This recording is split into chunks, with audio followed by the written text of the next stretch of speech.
Assalamualaikum warahmatullahi wabarakatuh. Perkenalkan, nama saya Bian Satria Tabris dengan NIM 2019 10140311067 dari jurusan Teknik Industri UMM.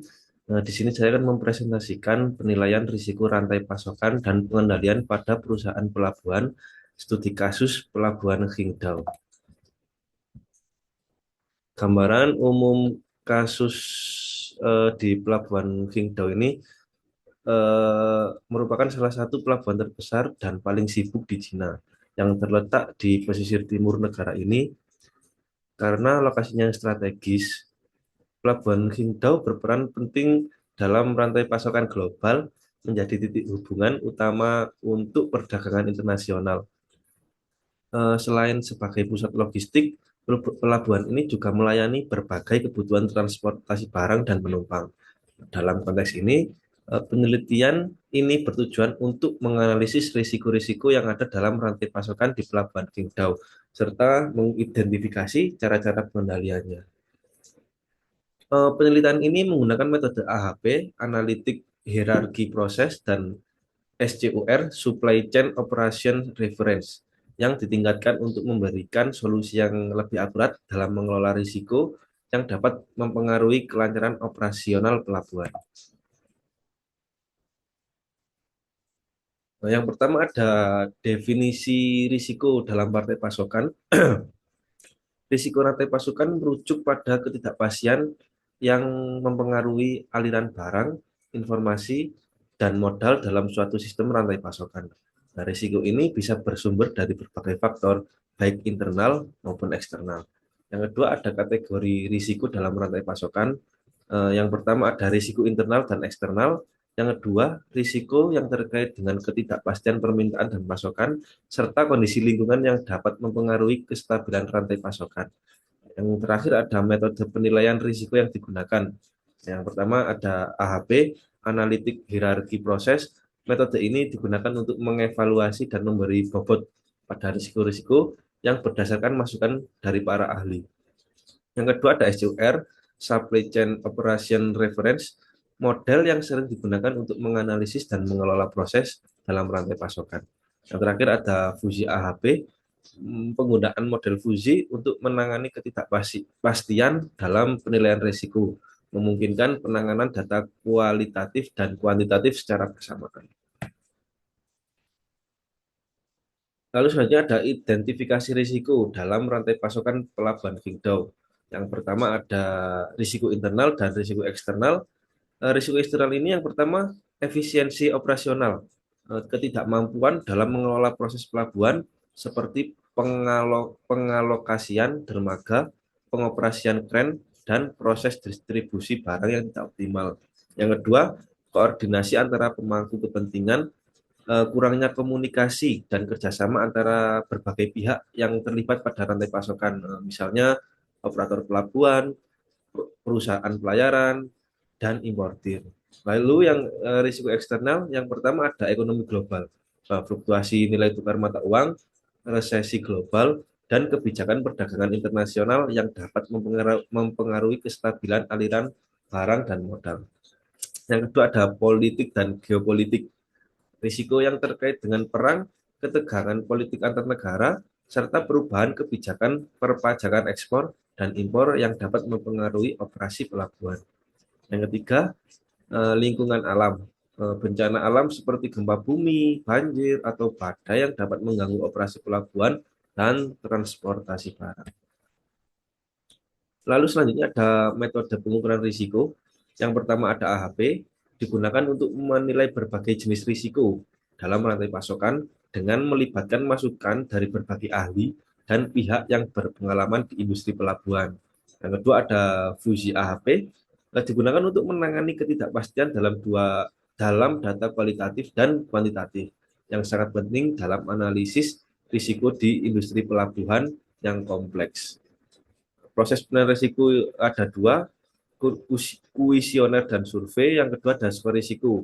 Yang kuesioner dan survei ini, penelitian ini menggunakan 168 kuesioner yang didistribusikan kepada ahli domestik, manajer perusahaan pelabuhan, dan mahasiswa pasca sarjana untuk mendapatkan data mengenai berbagai risiko. Yang kedua adalah skor risiko. Setelah kuesioner dianalisis, ditemukan bahwa risiko terkait dengan proses layanan pelabuhan, proses distribusi, dan risiko keuangan memiliki bobot yang lebih tinggi dibandingkan kategori lainnya. Selanjutnya ada analisis risiko. Yang pertama ada risiko proses perencanaan atau R1, skor teoritis tertinggi 6,92.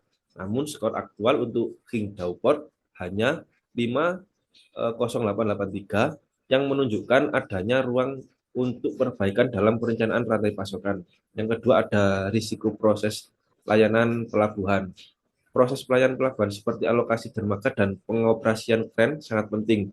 Skor aktualnya 24,4053, jauh di bawah skor teoritis maksimal 31,68. Menunjukkan adanya masalah dalam efisiensi operasional.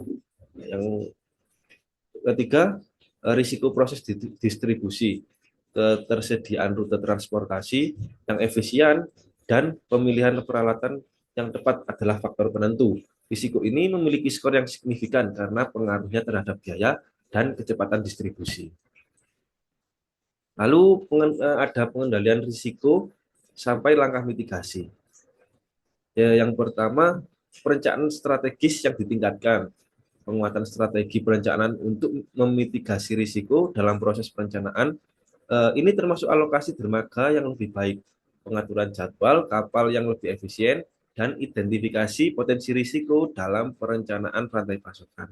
Lalu peningkatan proses distribusi, memiliki rute transportasi yang lebih efisien, dan meningkatkan seleksi peralatan transportasi untuk mengurangi biaya logistik dan meningkatkan kecepatan distribusi. Lalu ada manajemen risiko keuangan, pengelolaan utang yang lebih baik, dan perencanaan keuangan untuk mengurangi risiko terkait dengan aliran modal dan ketergantungan pada kredit. Penggunaan dana cadangan untuk mengantisipasi fluktuasi arus kas. Selanjutnya ada optimisasi operasional pelabuhan. Fokus pada peningkatan efisiensi operasional di pelabuhan, seperti pengelolaan waktu bongkar muat, penguatan sistem logistik intermodal, dan pemanfaatan teknologi modern dalam operasional pelabuhan. Yang terakhir ada manajemen hubungan yang lebih baik, mengelola hubungan antar pemangku kepentingan secara lebih efektif dengan meningkatkan koordinasi, pembagian tanggung jawab, dan keselarasan informasi di seluruh rantai pasokan. Selanjutnya ada manajemen risiko eksternal. Yang pertama, risiko eksternal dan lingkungan. Ini untuk mengatasi risiko dari faktor eksternal seperti bencana alam atau perubahan dalam situasi politik global. Perlu adanya sistem manajemen risiko yang tangguh. Yang kedua, pengembangan sistem manajemen darurat. Pengembangan sistem manajemen darurat untuk menghadapi risiko-risiko seperti bencana alam, penurunan ekonomi global, dan atau perubahan kebijakan yang dapat mempengaruhi operasi pelabuhan. Ini mencakup perencanaan kontingensi yang detail dan komunikasi yang efektif antara semua pihak yang terlibat. Kesimpulan dan opini kelompok. Manajemen risiko rantai pasokan di pelabuhan Qingdao sangat penting untuk meningkatkan efisiensi operasional dan daya saing global. Penilaian risiko yang dilakukan menggunakan metode AHP yang ditingkatkan memberikan wawasan penting tentang area-area kritis perlu mendapat perhatian lebih.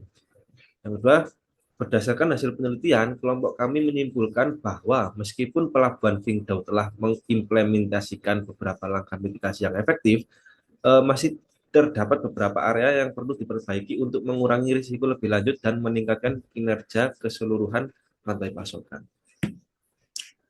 Sekian presentasi dari saya, kurang lebihnya mohon maaf. Wassalamualaikum warahmatullahi wabarakatuh.